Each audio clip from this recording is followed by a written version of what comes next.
Hi mga kuripot! So for today's video, nakahanap ako sa TikTok shop ng super affordable na mini lamp.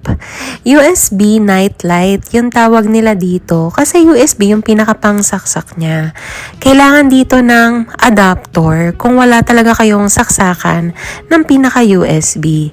So yung ginamit ko dito ay yung adapter ng pang-charge sa cellphone ko. Sobrang liit nga lang ng pinaka-bulb, kaya naman space saver talaga to. At in fairness ha, nung pagkasaksak ko pa lang, kahit nabukas pa yung ilaw, ay napakalakas na ng liwanag nito. Kung bibili kayo ay may option kayong pamimilian kung warm light or white light.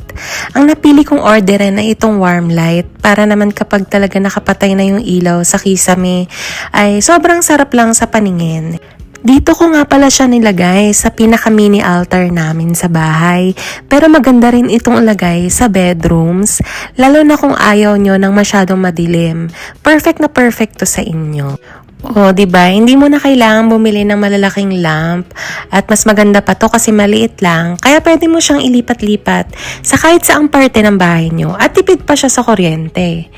O, sa mga nagkukuripot dyan, click nyo na yung yellow basket. Yun lang.